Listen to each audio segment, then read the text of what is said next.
this episode of Esports Connected. I'm your host, Megan Van Petten, and I have a special guest today, Mark Besharaty. Hi, Mark. Welcome to the show. Hi, Megan. Thank you for having me. Well, it's a pleasure. For those of you that are listening out there, Mark's the founder and CEO of Gamelevate. He has had a long, successful career in the field of real estate finance. He's built several teams as an independent business owner, and as part of a larger national organization, he is now bringing the same expertise in a team building field of esports. A passionate gamer at heart, Mark played chess in high school and participated in high-ranked tournaments in Boston, New York, and Philly. Mark also has two sons that are avid gamers. He has had a passion for esports from a very young age and believes that his competitive spirit will help him put himself on the map here. His continued growth and academic credentials include a bachelor's in electrical engineering and computer science from the University of Massachusetts, and he's completed his postgraduate studies and obtaining an MBA from Wharton School of Business. You've had quite a career. I have had a pretty long career, yes, I would agree. Oh my gosh, so what keeps you inspired? Well, I'm just really passionate about this. I've always been interested in gaming, as you mentioned from the get-go. Back then, there wasn't a thing called video games. There weren't actually computers. So I think there were computers because they were built in the 50s, but they weren't anything like that you could game with. It's always been in my background, but it wasn't anything I thought I could make a business out of or do anything with. I got into real estate because real estate is always around and everybody needs real estate. But my passion, my underlying passion has always been gaming and esports. Then when my own kids got into it, I'm like, okay, it looks like it's coming to the fore. And then obviously with the pandemic and everything, everybody being cooped up in the house, esports and just gaming in general just grew phenomenally. So I thought it was a good time to jump in. This is going to be a really interesting show. Mark's going to share a lot about crowdfunding, and we're going to get to that. But before we start, I do want to share with you, Mark, that I grew up with all brothers, and we grew up playing chess. I don't remember learning. That is how good of a chess player I am. Wow. Yes, I think I played chess before I spoke. Oh my God, that's great. I didn't know that about you. We'll have to play some chess then. Yeah, it's been a while, but I would love to. And I know that you're also a chess master. And I was. Okay. I'm not anymore. We still have your rank. Yeah. I got a FIDE rating and everything like that way back then. I don't even know if it's active right now. I'm very much into chess, but on the esports side, things are so fast paced when you play that chess is kind of like you just sit there and sit there and sit there. So I've gravitated interestingly towards what's called bullet chess, which is where you have only a minute for the entire, you probably know because you're a chess player. Love that. I just like boom, boom, boom, boom, boom. And online you can play chess.com or Lee Chess or all these great venues now that we didn't have before. It's just so much fun. It is. I'm so excited that gaming is, I almost want to say it's like back. I grew up, gaming. If I wanted to play with anyone, it was a game. And, chess was more advanced and more strategic. And I've seen games last years. Yes, absolutely. Chess has lasted for 2,500 years or more. So yeah, games are lasting a lot longer these days. And even the games that people played way back when are still making a comeback and they're still around. So I just think this is a good time to be in the esports and gaming field. I think your organization is doing a fantastic job, really bringing people together, all the events that you have. The pandemic has put a little crink in our style in terms of getting together, but I know that you and I are going to go to another event just next week in Vegas, and you've had events in Chicago. People are starting to really get out there again. So this is really a great time to be here, and you guys have done a fantastic job. Thank you so much. And, one of the reasons I love this association is it's just a reminder to play. And I always say people that play together stay together. So, it's great to hear that your kids are being born and raised playing. What are some of your favorite activities there at your house? Well, I mean, besides gaming or gaming wise? Yeah. Which games? Who's playing what? So both my kids started out when they were younger with Fortnite, right? And I had no idea because I was a chess player, and I also played World of Warcraft with my wife. And Fortnite is very much a shooter, action, FPS, and very fast paced. And they were both really good at it because kids have these great reflexes. And I got a little bit offended, to be honest with you. I'm like, I know. this is not right. I am the original gamer in this family. I will learn this game and I will kick your butts. So I actually got on this mission on my off time from my job to learn the game. They're like, Dad, you really suck. But I got better and better and better. And then I finally found a group because it's a squad and you play with people. I found a group that's called Fortnite Over 40. So these are players that are older. Yeah. And we have some 30-year-olds, we have some 20-year-olds, but it's generally like you're not playing with 12, 13, 15-year-old kids. And we have such a fun time. So I am the Fortnite player now. They have all transitioned. One of my kids plays Call of Duty. The other one is a huge Overwatch player. He could have turned pro, actually. He was playing with some pro players. So everybody's playing different things in our house, but we're all gaming. And we don't have that strict parent rule like you shall not game, which I know a lot of households still have because we're all into it ourselves. And our kids are doing great in school. So it hasn't hurt them. I just got the report card. They're all A's and B's and everything. And I'm like, yeah, you can game if you want to, as long as your grades are good. Maybe it's helping you guys. So we're of that opinion. I just don't think, like, even me, I don't play enough. I was challenged to a game the other day, and I need to get back into my groove. I was in an event, a Microsoft, Lenovo, was it?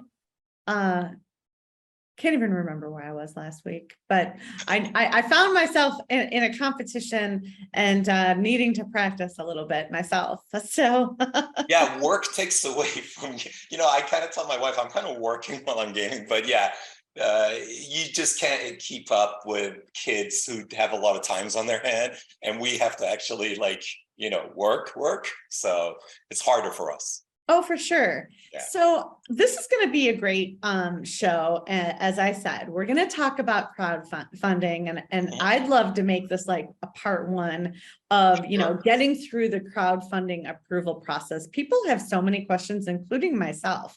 And what I think is really interesting about you is, you went from engineer to MBA, and, it just brings a really great right and left brain, getting through the processes, the systems, and then getting in front of the investor and getting your funding, which I would imagine was the first way you funded Gamelevate, was investment. So now phase two, you're going the crowdfunding route. Is that correct? Well, let me just mention how we're doing it. So basically, in real estate, I most of my career was in real estate. So it started tough, and then I did better and better and better, and then I moved up into executive spots within a large publicly traded company. Stock options, all that. So I had some capital myself where I didn't need to go out to investors. So the seed funding for my company came from the person you're looking at, me. So I did it, and I built it because I wanted to show something before I went out to investors. I didn't want to go out and say I have this great idea. I wanted to actually build something, and I had the capital to do it. And the pandemic gave me a lot of time. So I actually took my money, took my enthusiasm for this sector, basically, and I just said, I am going for it. And I've done that all my life. I just go for it. So I did, and I built the company, and now I'm at the stage where I'm actually going actively after investors, crowdfunding investors, angel investors, all kinds of investors. So I'm just starting that journey, but I built what I wanted to build. Okay. So when did you decide that you wanted to raise outside capital? Very good question. I decided I want to raise outside capital actually when I started the company, but I realized I wasn't ready to raise outside capital. So I waited until the product was built.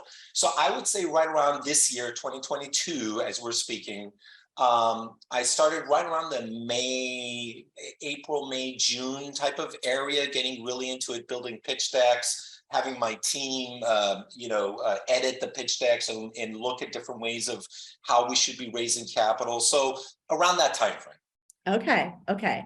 So then how did you get into Start Engine initially? Like, how did you get acquainted there? Yeah, great question. So one of the things when I was starting a business, I was looking at, okay, I have some capital, but it ain't going to go like the whole 9 yards. Like I got to do this. So I started reading some books. And I read this great book about, I'm sorry, I don't know the name, but it was about crowdfunding. And he was talking about the differences between venture capital and crowdfunding.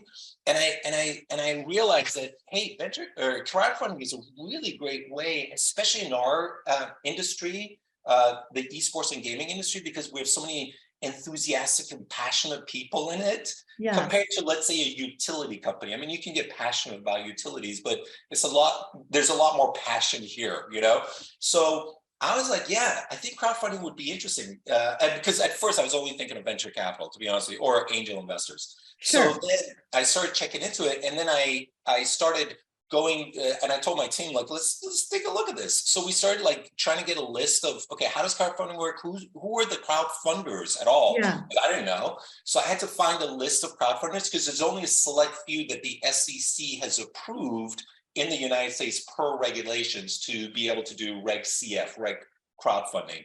And then we found a list, and we thought, okay, now that we have the list, what do we do? And I thought, we need to contact them. So we started contacting them. And lo and behold, they were interested to at least talk to us. So we got into a lot of conversations with these different crowdfunding platforms. They all felt, and I'll be honest with you, that we were like building something, but we weren't quite there yet. So we got a lot of what we call rejection. We got a lot of no's, maybe. So it was kind of like, oh, that's sad. But we were— well, wait, hold on. So first off, how many were on the list that you gathered that were legit? That were legit. Good question. I believe there's 12 companies, but we only contacted the top 4 or 5. Okay, so you got around 4-ish. Yes. Notes. Okay. All right. 4 to 5. Yeah. Okay. All right. And how long did the application take?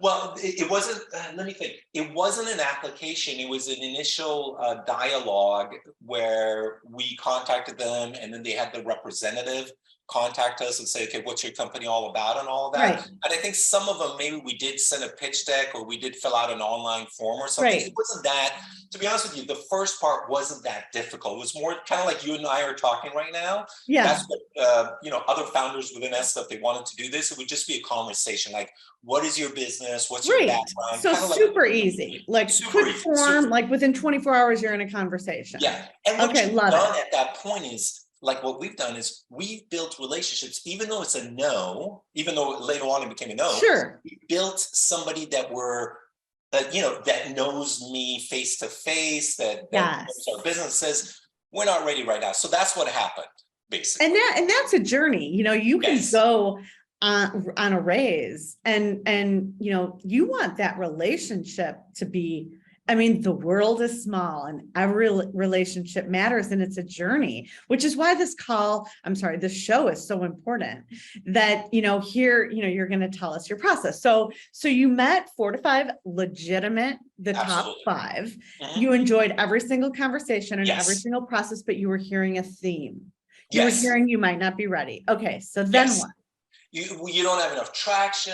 We were pre-revenue. All these things. We're not sure about this industry. We're not quite there yet. You're not quite there. It's just a lot of different reasons why they felt that we weren't right for them. So we kind of said, okay, tough luck, but thank you for the time.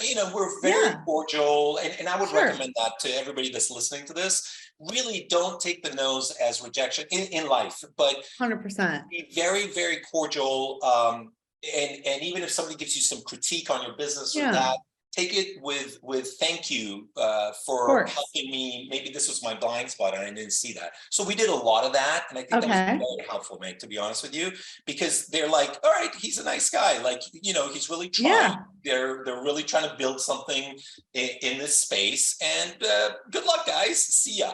So that was that. And we just continued humming along. We were building a database. I think I've talked to you about that, of esports professionals, teams, organizations, which we call GMVT Hub, in addition to our regular journalistic media side, where we write articles about what's going on in the business and the tournaments, players, all that kind of stuff. So we were building our prototype here, and then lo and behold, we were kind of staying in touch with these crowdfunding platforms, and one of them reached out to us and said, we're getting more interested in this sector, and we want to restart that conversation we had with you like 6 months ago. Don't you love those calls? I do. I was kind of like, but you know, honestly, I was kind of like, nothing's really changed. Like, we've built more, but we haven't, like, you know, went and gone, you know, billions of dollars of investments or, you know, revenues or whatever. So I was kind of like a little bit like, okay, I mean, I'm ready to talk, but I in the back of my head, I'm like, I don't believe this, you know? Like, I was a little bit like, okay, but I'm like, I want to specify to you that we have not changed anything since we last talked, other than just improving our page views and traction and building this other thing that we're building and all that. He's like, no, we're really serious. We've had a change of heart. We want to actually encourage more issuers to place with us. We like your industry, frankly, and he gave me a couple of industries. If you were in this industry, or this industry, we wouldn't be talking to you. But in this particular industry, we're seeing some success that other people are having, and we'd like to continue. So I said, I'm always game. Let's continue, but not believing it really. So I just went forward. And this was a Start Engine, by the way. And by the way, one of the things that I will say is the founder of Start Engine, his name is Howard Marks. He founded Activision. So he was the founder of Activision. So he already has a gaming background. Now, on Start Engine, they have a lot of different people. And it's not just a gaming platform at all by any means. There's very few on there. But I think he understands that thing, and maybe somehow it got conveyed to the rest of the team that maybe this is a sector we'll be interested in looking at again, you know, something like that. I don't know what happened, but they all of a sudden said our compliance team wants to really dig into your company a little bit deeper. And that's so now, how do you go about like preparing financials? I would imagine like that's the next thing they want to see. Yes, absolutely true. They're like, all right, we're interested. We want to do that. So what I said is financials, like the financials is I'm putting money in and that's it. So he's like, well, you really per regulations need to have either a review by an accountant or a full-on audit by an accountant. And there's two different things. Crowdfunding, it was until I believe last year, the year before last, up to $1 million, 1,027,000 or something like that. Then they wanted to encourage, they saw that it was successful, so they wanted to encourage more. So they said they raised the limit up to $5 million that you can raise on crowdfunding. Which is kind of cool, right? Everybody's like, whoa, cool. This is like a real thing now. Like before, 1 million VCs are like, yeah, whatever. Now they're like, whoa, they're going to raise up to 5 million. But if you want to raise up to 5 million, you have to have a full audit of all your financials with receipts, this, that, everything from the accountancy, which can get very expensive. However, if you go up to 1 million, then you only need what's called a quote unquote review, which is a lot less expensive than a full audit. So does the review have to be purchased by the company that you're going with? By the way, just for terminology's sake, in that world, what they call the company is the issuer. So the issuer. So how much is a typical the issuer review? So what we paid was in the $2,000 range, 1,500 to maybe 2,500 range, I think. Not bad, but you're you have a finance background, so you were probably, it was probably pretty organized. Yeah, I mean, all our ledgers and everything were, and I had a company, because I looked at Y Combinator out of San Francisco for, they do startups and all that. And they had recommended a company called Pilot, which does accountants. I know Pilot. You know Pilot, yeah. Yeah. So I had hooked up with them, and they had done all my numbers, so it was really easy for them to get it on QuickBooks. Yeah. And we just sent it over to the accountant. Great company. There. So it's really good. Yeah. Okay. Now, so that means you're in the $1 million. So you're only going for the $1 million. Yeah, because I figured, why don't you start, let's start. And then if we're successful, we can then spend the $15K to $25,000 for a full-on audit. So I didn't want to spend that. I'd rather spend that on the business than on, that's why. So tell me about the $1 million for listeners out there. You have to pay the $1 million back. No. What do you mean you have to pay the $1 million back? Well, I just want everybody to know that this is crowdfunding, and this is like, No, you keep the $1 million. I mean, you keep it for your business. And unlike venture capital, where they may come in and dictate where you spend the money, or no, we don't feel, because they'll have board members and the board will kind of guide. With crowdfunding, you as the owner or the founder of the company will determine how to best use the funds for your own business. So that's one of the big differences. And that's it. What do they get by choosing you and giving you $1 million? Well, so no one person's giving us $1 million. People are giving us, the crowd. Right. So one person's giving like $500, $200, $1,000, maybe 10,000, maybe 20,000. But so once everybody gives us $1 million, what they get is shares in our company. And if our company does well, which is the hope for them and for us, then the shares will grow in value. And then the ultimate goal is, we get more funding from bigger VCs or whatever, or we sell to, let's say, a larger organization. Netflix is getting into gaming, Amazon is getting into gaming, all these different companies want to have different parts in the esports gaming scene, or you go IPO. So these early crowdfunding investors will see that little investment that they made mushroom into a much bigger amount. That's what they get. You want to tell us, for the listeners out there, that because there's a lot of people that have ideas that haven't been done in this industry. Want to share a couple of great stories about crowdfunding that have, been awesome success stories? Yeah, I mean, I think a lot of the early crowdfunding was Kickstarter and Diego, and those were for products that did really, really well. So I know there's a lot of stories that people probably have in mind there. I think Bird was one of them, where they have the scooters and all of that. But right now, the only ones that I really know of in my space is a company called Boxable that's doing really, really well. They've raised a ton, and what they do is, again, it's in my former field, the real estate. They build a box. They build a box of the house or the real estate in a plant, and then they come and assemble it. And instead of going through all these different things that takes forever, you have your ready-built structure like in a very, very short span of time, because it's already pre-built in the manufacturing process. So that company's done really, really, really well in the crowdfunding, and they're just doing phenomenally, basically. Building a home, thinking out of the box.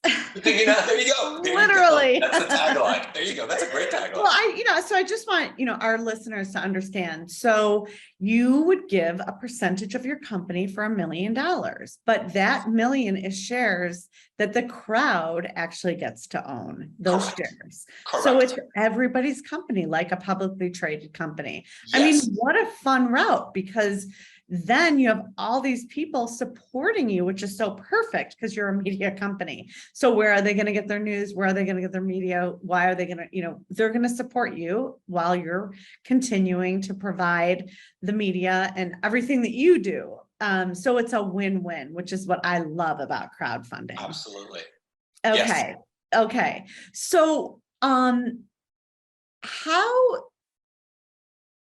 do you, okay, so you're with Start Engine, is that correct? Yes, we're starting now. I will mention the other two big ones that are really good companies as well. Republic and WeFunder. Those are the three biggies Okay. in that space. Seed Invest is another one, but just yesterday news came out that Start Engine bought Seed Invest.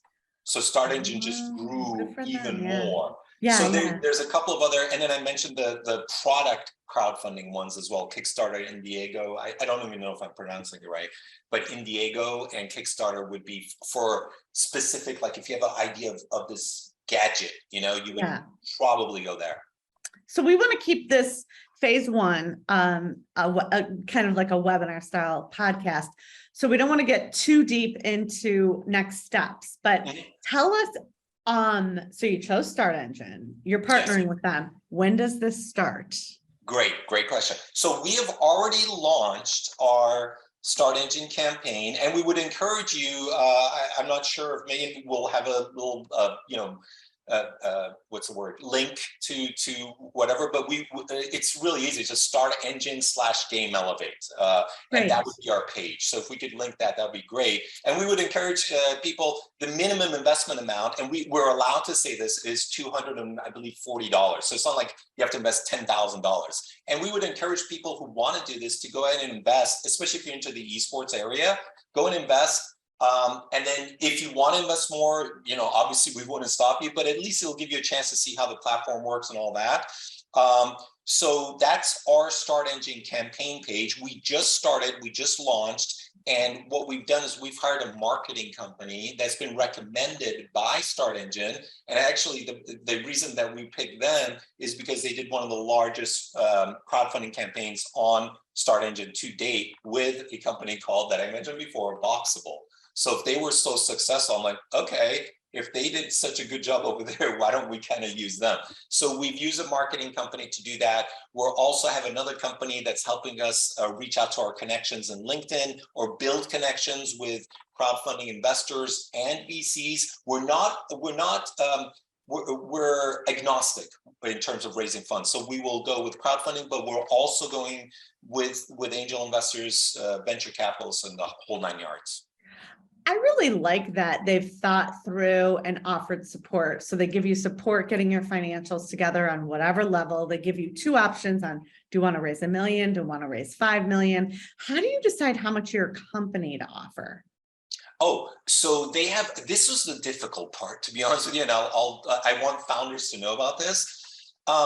So like you said, I have a finance background, Wharton MBA, blah, blah, blah, blah, blah. But in Wharton, they didn't teach you how to do valuation of startups. It was more about large companies and, like this company wants to get in this strategic sector. So I had no clue how to value a startup, and it's a art. And I think people throw out numbers and all that, but you have to kind of put a value on your own startup. And then based on that value, you will give a portion of your company to this campaign. You obviously, as a founder, want to own the majority of the shares. You're not going to give everything away, but you also want to have some available maybe for your employees, staff, and maybe you want some for, you want a larger portion available for other investment options, such as VCs or so there's this whole dance that you have to look at in terms of what the value is, how many shares you have, and then what you're going to do for the crowdfunding. They helped us, to be quite honest. It wasn't easy. I had to go through back and forth, like your valuation sounds really high. Well, now you didn't put this in or didn't do that. And I shouldn't say a million, but many ways to value a startup pre-revenue, post-revenue. So it's not easy. Like nobody ever, overvaluing, undervaluing, it's so personal. So did you hire a firm to help you with that? No, I went and did it myself. I felt that the people at Start Engine were very helpful, to be quite honest. That's amazing. For me, what's interesting is there was I don't want to say the word conflict. I'll use the word friction. Friction is a better word, between Start Engine and Start Engine, where we were doing the evaluation, where they have what's called a compliance team, and then they have the campaign manager or this onboarding team or whatever, or the sales. So you have two groups of people, and I was in the middle trying to do my valuation. I'm like, guys, help me out. And they're like, Yeah. well, you can do this. And then they're like, no, you can only do this. So I'm like, well, you guys told me to do that. And now you guys are telling me that that's not right. So they were like, kind of, it was very like business and professional like, but they were going Sure. after it till we came to a final conclusion and everybody was happy. So let's put it that way. I didn't go to an outside firm to answer your question. And if you would have, did they quote you or did they have somebody for that as well? No, they didn't actually tell me that, because startups, it's just, I don't know that an outside, I guess you could, you just work with the crowdfunding platform yourself. Even when you go to VCs, everybody has their own method. Maybe there was, I don't want to lead people astray. Maybe there's a great company that does valuations for startups and I don't know about it, but I know some great companies that do. Oh yeah. Okay. So there's a great company out of Texas that actually does them for Shark Tank. And then we have some member companies that do valuations. Wow. I wish I knew that. Yes. Well, you're not watching all my shows then. I know, I should be. I'm busy doing my crowdfunding. Yeah, I got it. Yeah. I will share that. It's really important to have someone that is very reputable to guide you through your valuation, because I mean, who hasn't seen Shark Tank where some people get on and they're, it's personal. So sometimes what you mentioned earlier, there's those blind spots, but you don't see.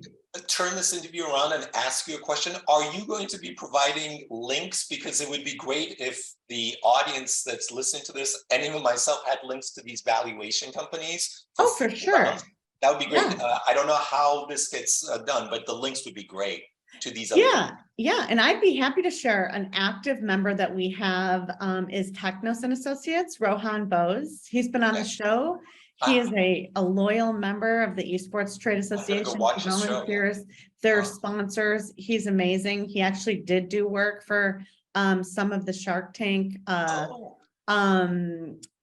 contestants, or people that were looking for funding. Just an amazing character. And they help you with getting your books prepared. And it's a process. A good valuation with books and stuff. Well, I don't want to give a quote, but if anybody wanted to DM me, I would be happy to make the introduction. They are tried and true and trusted. That's great. Yeah, my that will probably be at they never miss one of our conferences. Rohan serves on our membership committee. Just a great guy, Rohan Bose. That's great to know, and thank you for that, because we had a bookkeeping company, an accounting company, but we didn't have a valuation company. So maybe it would have been less friction if we had somebody like Rohan. Well, exactly what you said. It's very personal, and that's why I wanted to ask that question. And that's where people get tripped up on Shark Tank. They really do. True. The ones that do it themselves. So I could just see your cheeks getting red when I asked you the question.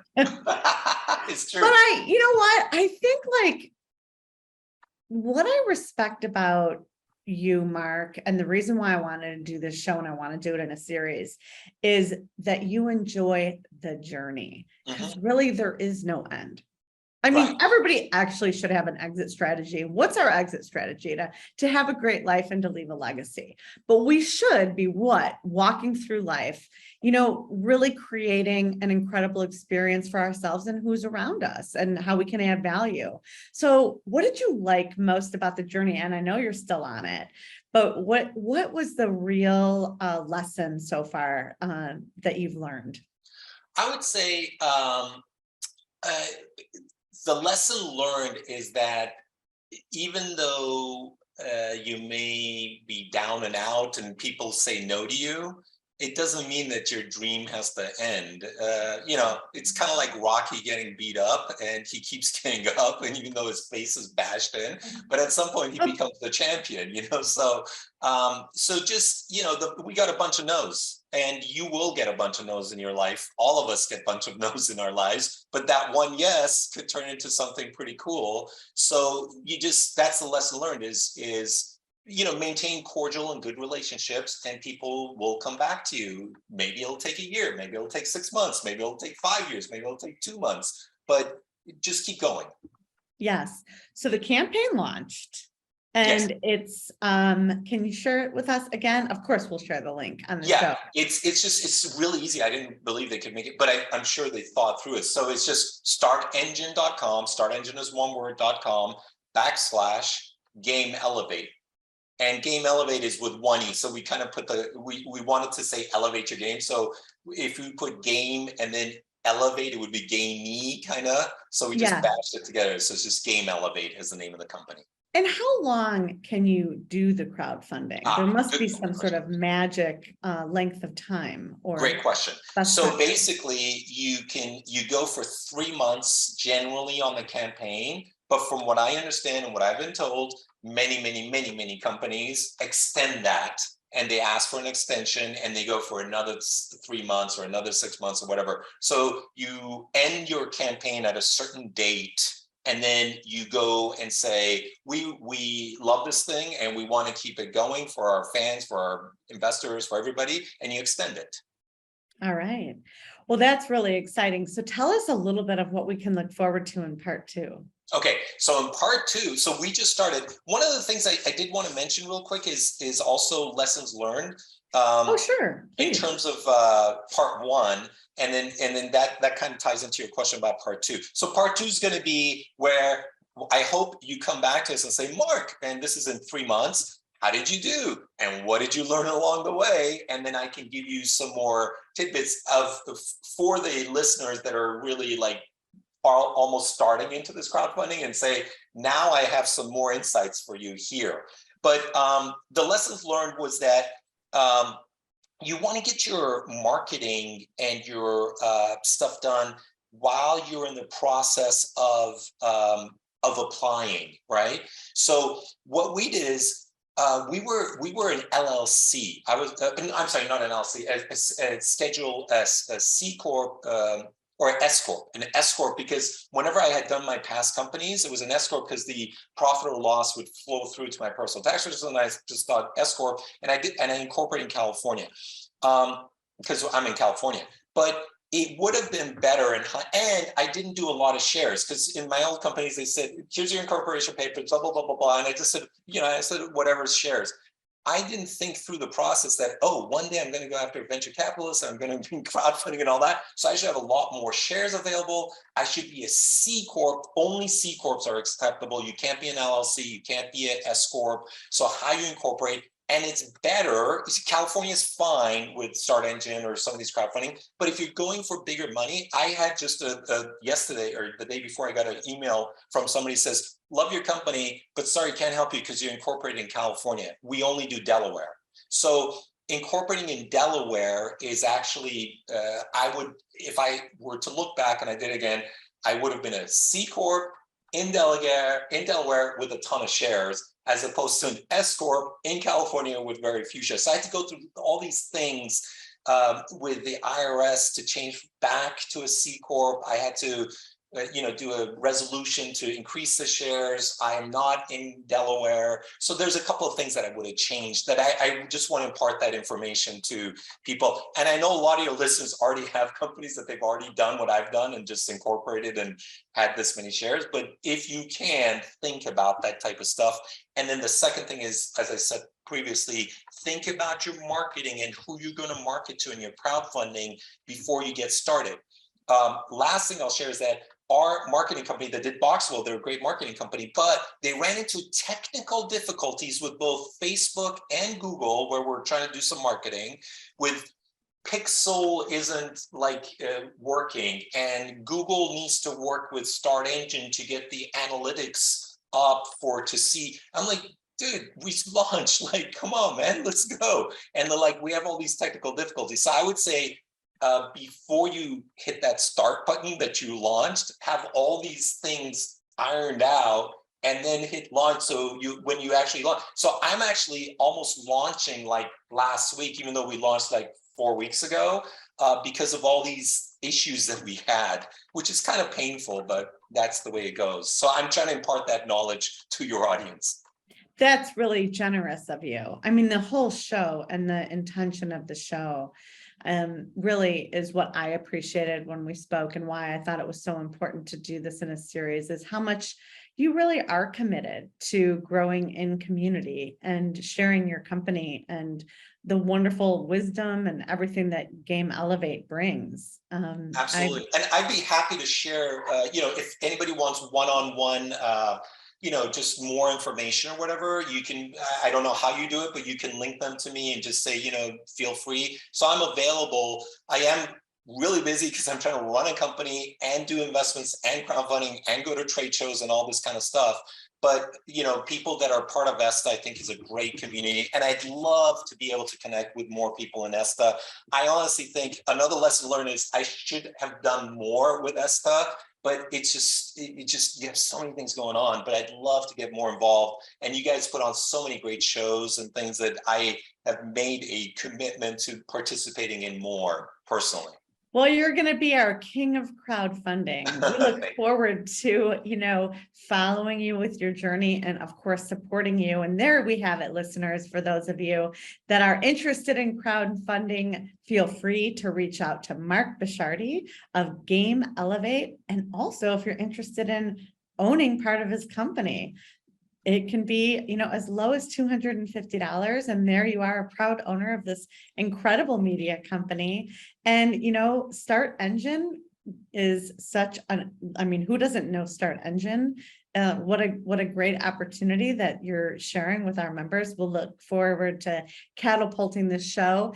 And maybe the next show we should do after we get back from our trip over to Vegas, and maybe even do a lunch and learn crowdfunding 101. I'm open. I'll be there. So well, that is very generous of you. Thank you for being on the show, Mark. Thank you. Everyone out there, I'm your host, Megan Van Petten. Thank you for listening to Esports Connected. We'll see you next time. Thank you. Bye-bye.